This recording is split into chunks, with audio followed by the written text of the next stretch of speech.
Pastor Rodrigo, a minha vida no passado, antes de eu ter um encontro com Jesus, foi uma vida sofrida. Porque quando o ser humano não conhece a Jesus, não tem um encontro com Jesus, a vida dele é uma vida de sofrimento. O inimigo, o mal, escraviza essa pessoa. Eu sou nascido e criado no Rio de Janeiro, e nascido e criado numa comunidade conhecida no Rio de Janeiro como Complexo do Alemão.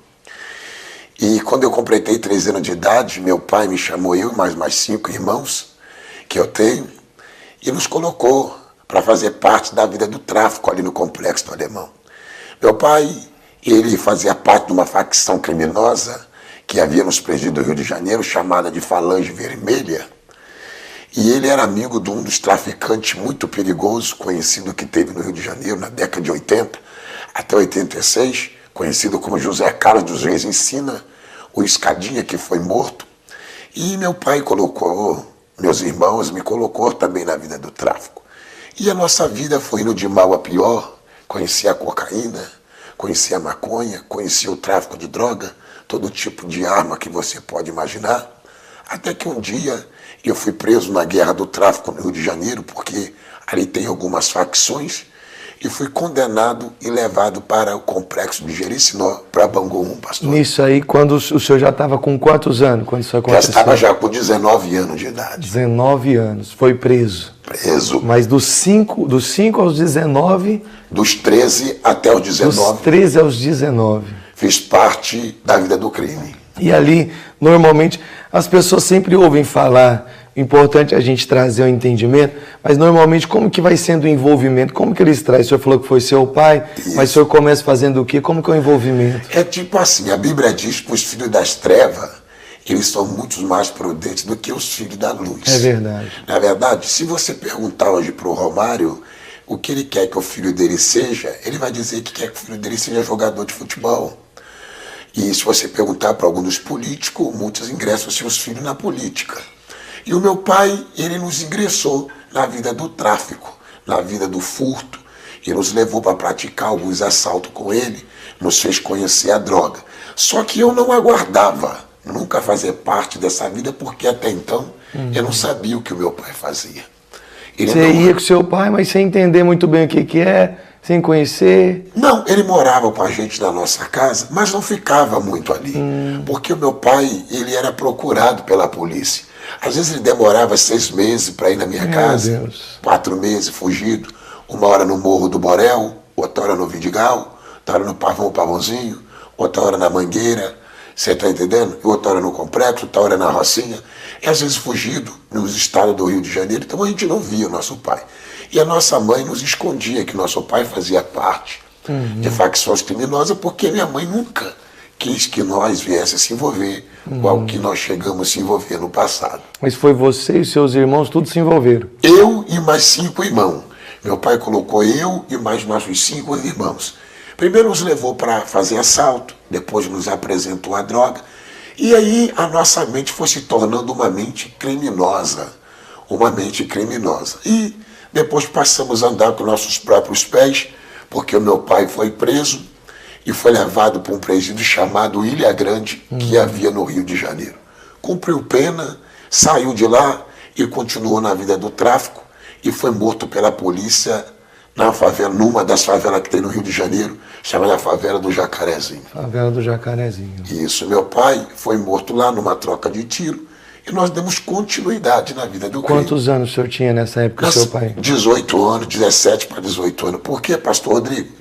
Eu quero enfatizar muito bem que 1 ano no crime é muita coisa para sobreviver. É muita experiência.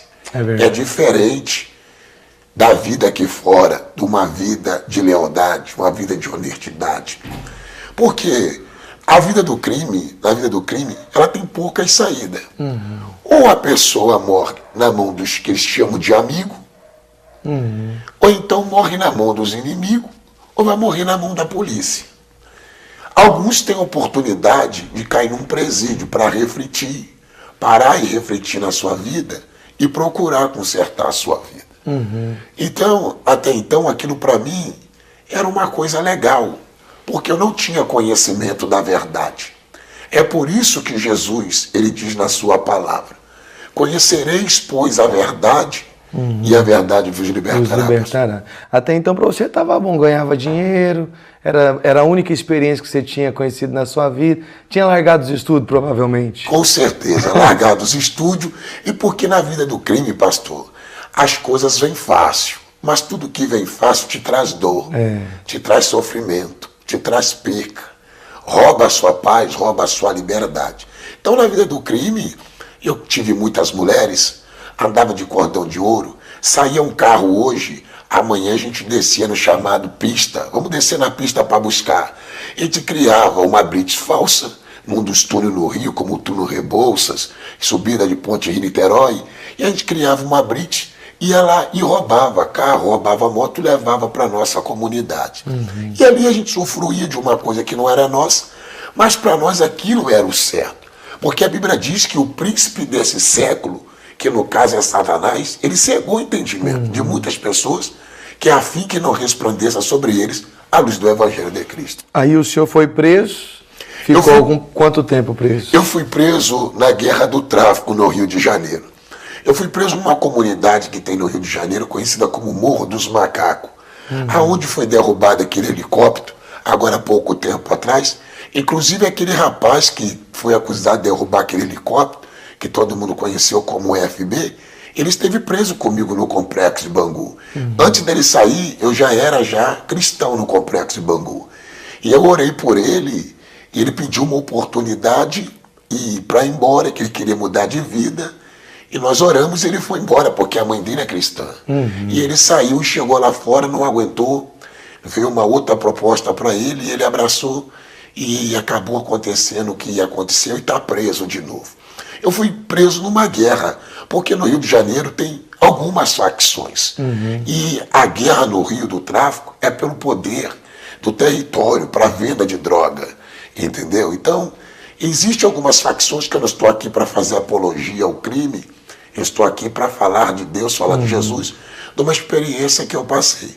Eu fui preso na Guerra do Tráfico por uma polícia que tem no Rio de Janeiro, conhecida como BOP, no Rio de Janeiro. E eu tive sorte, porque Deus me deu uma oportunidade, porque ali é difícil sair vivo. É difícil sair vivo, porque eu acreditava que o meu poder bélico era o maior poder.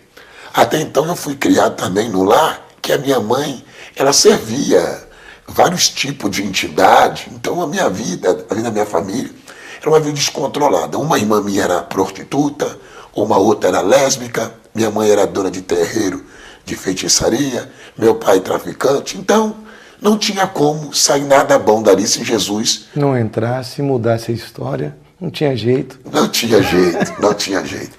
Mas o nosso Deus, pastor, ele é especialista em pegar o lixo da sociedade e transformar no luxo para a sociedade. Amém. Graças a Deus. E como que foi essa transformação? Como que você teve um encontro com Deus? Pastor, eu fui preso no Morro dos Macacos, fui levado para um presídio que tem no Rio de Janeiro, conhecido como Água Santa. E lá que eu vi que o negócio era sério, no Engenho de Dentro. Fiquei na Água Santa, tentei fuga, e fizemos rebelião. Vi alguns morrer na Água Santa, no presídio. Vi outros ficarem doidos. Eu vi outros sair e voltar para a cadeia e depois morrer na cadeia. Vi alguns sair da cadeia de manhã e à tarde ser morto nas comunidades, na comunidade para onde ele voltou. Uns morreram na mão da polícia, outros morreram na mão dos que ele pensava que era amigo. E dali eu fui para Bangu 1, que é um presídio que tem no complexo de Jerecinó. E no Bangu 1 que eu vi que o negócio era sério. Eu cheguei empolgado em Bangu, eu estava com 19 anos, e quando eu cheguei lá eu queria fugir. Achou que ia conseguir fugir. Só que estava sendo uma tradição dos bandidos que estavam na Ilha Grande para o complexo de Bangu. E quando eu falei, vamos fugir, os bandidos mais antigos que tinha lá, o pessoal mais antigo, rapaz, procura um lugar para você deitar, dormir, passar o resto do seu tempo aqui, que daqui ninguém foge. Meu pai. Bem-vindo ao inferno. Disseram pra mim. E eu pensei que eu era o bambambam. Eu pensei que era o tal. Ninguém fugiu, mas eu vou fugir. Não, eu pensei que era o tal. Você sabe por quê, pastor? Meu apelido no tráfico de droga era Robocop, o Carlão Robocop. É mesmo. os meus ex-companheiros me apelidaram de Carlão Robocop, porque eu andava maquinado. Maquinado. Né? Uma hora eu estava com um fuzil 762, ou um AK, ou um M16, um 556, um 223, um AR-15, você está entendendo? Ou um 556, duas pistolas 9mm na cintura, um Magnum 357. E o cara acha que aquilo ali vai dando poder para ele, né? E eu tomei 13 tiros, pastor. Eu tomei 13 tiros, eu estava com um fuzil 762, portando um fuzil 762, um AK atravessado na bandoleira, um Magnum 357 no coldre e duas pistolas na cintura, e uma mochila cheia de pente, de fuzil e de granada. Ainda tomei 13 tiros, fuzil travou, não saiu nada, troquei com o Magnum 357, mas Deus foi lá e colocou as suas mãos para não deixar eu morrer. E eu posso fazer das palavras de Davi as minhas palavras. O Senhor me castigou-me muito, mas Ele não me entregou à morte. Amém, amém. Pastor, nós vamos continuar essa nossa entrevista, porque eu aqui em Boa Vista, apesar de não ser na mesma intensidade do Rio, mas eu conheço muitos jovens que estão na mesma vida. E eu queria que antes da gente continuar a nossa entrevista, o senhor deixasse aqui uma palavra para os jovens, porque Deus tirou o senhor dessa vida. Às vezes tem alguns que acham que não é possível mais. Eu conheci um jovem essa semana, que ele contando uma história parecida com a do senhor, falou, pastor, eu acho que para mim não tem jeito mais. E eu disse, tem jeito. E agora está aqui o testemunho vivo de Deus. O senhor é o testemunho vivo. Deixa uma palavra para esses jovens, para nós. Pastor, eu quero deixar uma palavra para esses jovens que estão aí nessa vida. Hoje, pastor, eu quero enfatizar bem que no meu tempo o crack não entrava no Rio de Janeiro. A facção que eu fazia parte dela não liberava a entrada do crack no Rio de Janeiro. O crack é o último estágio da droga da morte. Usou o crack uma ou duas vezes, vai ficar viciado nela. Então qualquer tipo de droga, quando se diz droga, já quer dizer coisas que destroem, coisa que rouba o caráter, rouba a personalidade, rouba do ser humano o prazer de viver. E as pessoas que estão nessa vida, que acham que talvez para elas não tem jeito, eu estou aqui para dizer para você que tem jeito. Basta você querer abandonar. Basta você querer lutar contra esse vício que está lutando para te destruir. Se você procurar Jesus, Ele vai te ajudar. Porque está escrito em São João capítulo 8 e versículo 36. Se pois o Filho de Deus vos libertar, verdadeiramente serei livre. Então, você que está aí, está na vida do crime, você que está aí, viciado nas drogas, na cocaína, na maconha, no crack, LSD, qualquer outro tipo de droga, abandona isso, porque isso quer te levar para o buraco, ou então tirar a sua vida ou te lançar dentro de uma cadeia. Jesus é o caminho, a verdade. Deus contou que na outra semana nós estávamos conversando, paramos ali, pastor, onde o senhor levou 13 tiros, não morreu, foi preso, né? E conta pra gente ali esse milagre de Deus, além de não morrer, depois de encontrar Jesus dentro da cadeia. Pastor Rodrigo, quando eu tomei esse tiro foi na guerra do tráfico, como eu já abordei na primeira entrevista lá na comunidade do Morro dos Macacos, em Vila Isabel. E a polícia já tinha entrado para tentar contornar aquela situação, porque já tinha várias horas de troca de tiro. E eu então fui levado para o hospital, fiquei no Hospital Souza Guiar, um hospital que tem no Rio de Janeiro, ali na Penha, entre a vida e a morte. Morre e não morre, morre e não morre. Até que Deus colocou as suas mãos, e ali foi me ajudando, eu fui se recuperando, até que eu fui levado para o presídio. Presídio, cheguei na Água Santa, Bangu 1, Bangu 2, Bangu 3, Bangu 4, fui passando, cheguei até alguns presídios como Visconde de... Acho que me deu um branco aqui agora.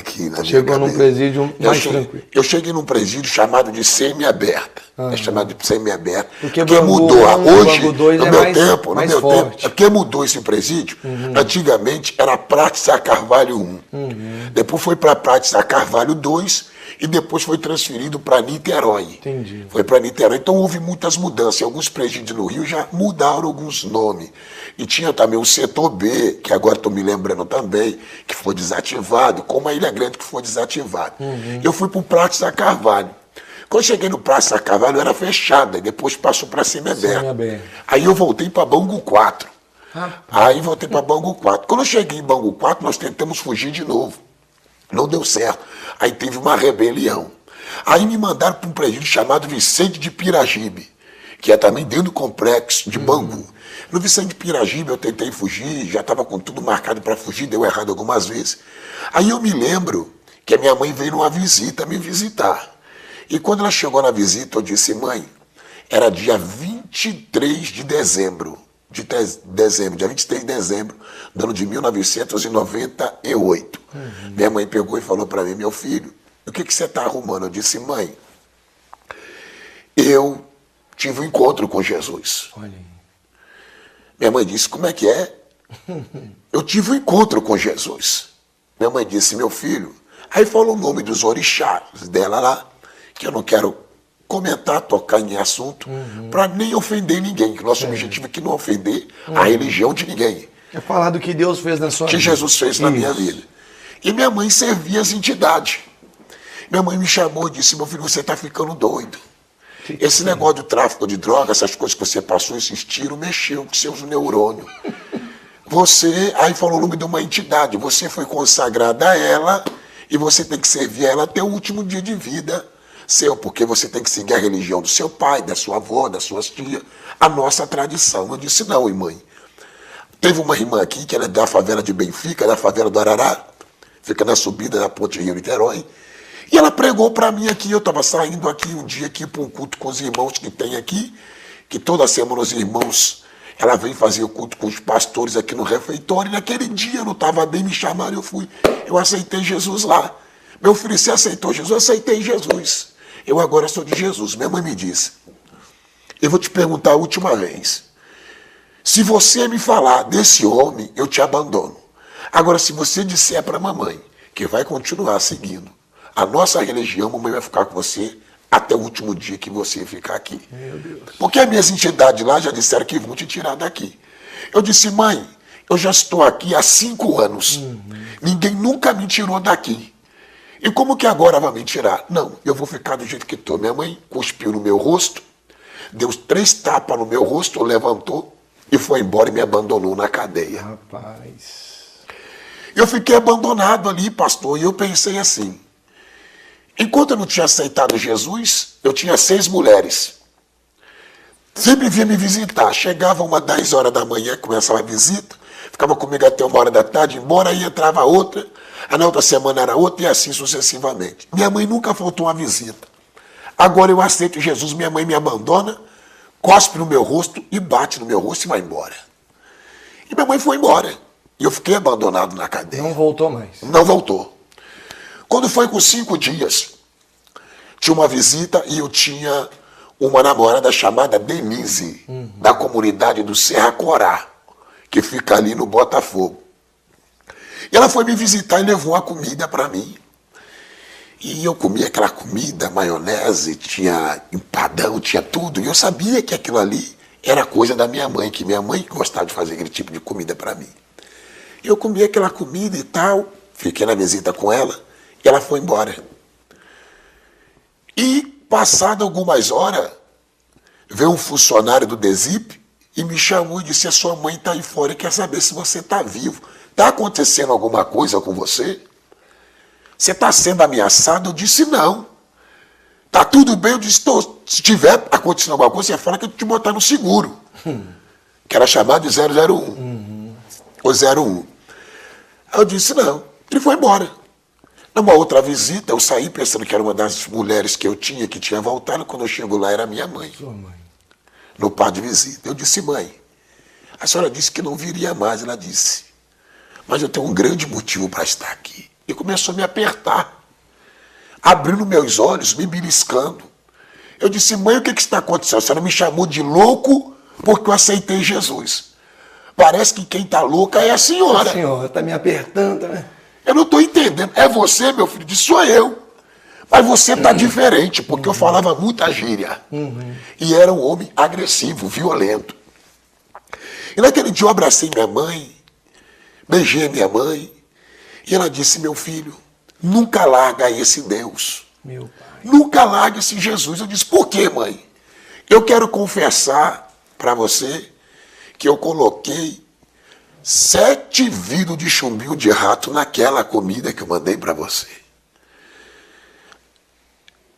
Uma entidade apareceu para mim e disse para mim que se você não fosse meu, você não seria de ninguém. E eu fiquei com aquilo na cabeça. E eu envenenei a comida e mandei para você comer. E você comeu e não morreu, você está vivo. Eu disse, estou. Porque está escrito, irmão, o pastor disse que está escrito na Bíblia, que ainda que eu comer ou beber alguma coisa mortífera, dano algum me fará. É verdade. E minha mãe aceitou Jesus ali no complexo de Bangu comigo também. Glória a Deus.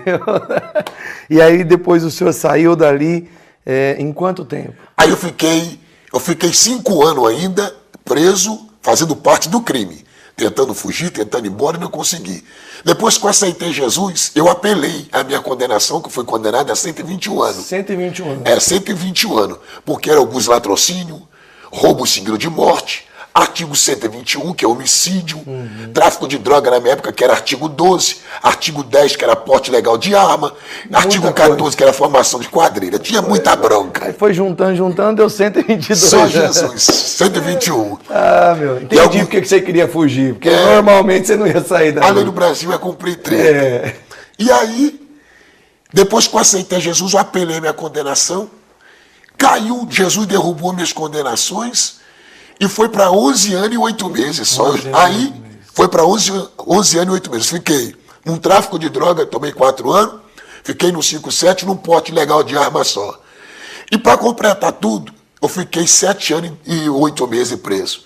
5 anos sem servir a Deus. E depois que servi a Jesus, só 2 anos e 8 meses. E liberto. Saiu, e aí começou esse processo de pregar o evangelho, de mostrar o amor de Deus na sua vida. Aí, pastor, Deus me levantou. Aí eu prego no presídio do Rio, faço culto no Complexo de Bangu, faço culto na Rocinha, faço culto no Complexo do Alemão. Tenho viajado o Brasil todo, graças a Deus, todas as capitais do Brasil. Eu já fui mais de 10 vezes, alguns lugares fora do Brasil também. Agora eu estou vindo de Josto, de uma grande cruzada.